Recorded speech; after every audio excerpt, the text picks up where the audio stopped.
I love hosting and having dinner parties, so this weekend I had some friends over for an olive-themed dinner party, and I made olive ravioli, olive focaccia bread, a marinated olive whipped ricotta dip, white cheddar stuffed fried olives, a white bean olive salad, an olive chicken dish, dirty martinis, and for dessert I made olive-shaped matcha cookies and lemon olive oil cake. I got started making my pasta dough and my ravioli filling.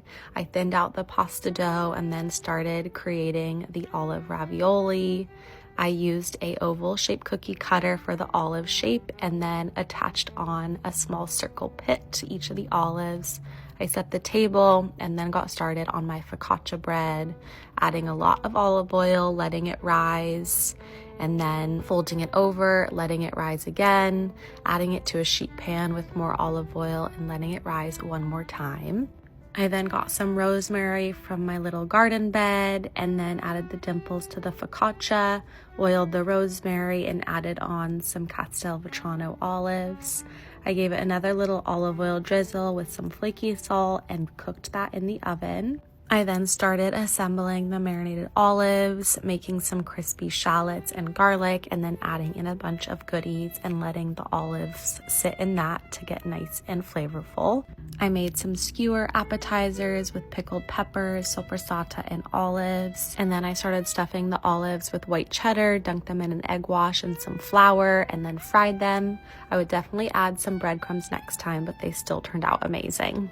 I whipped up the ricotta and then added on the marinated olives and a little honey drizzle, and then started working on the olive and white bean salad, adding on seasoning, tomatoes and olives, some parsley, pecorino, parmigiano reggiano, and some lemon juice. I made some more olives with a little lemon zest and olive oil, and here is the final product on the appetizers.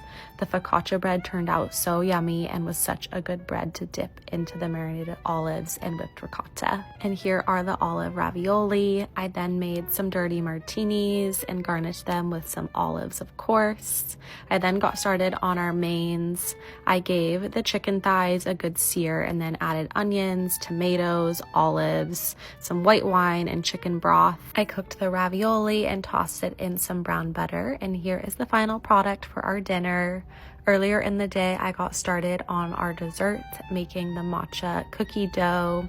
I refrigerated that and then rolled it out and used my oval cookie cutter to cut out the olive shape, and then used the back of a teaspoon to make a little well for the jam. I baked those in the oven and then got some lemons from my lemon tree and started on the lemon olive oil cake, mixing all the wet ingredients and then the dry and adding in milk. I baked that in the oven, then dusted it with powdered sugar, and here is the final product.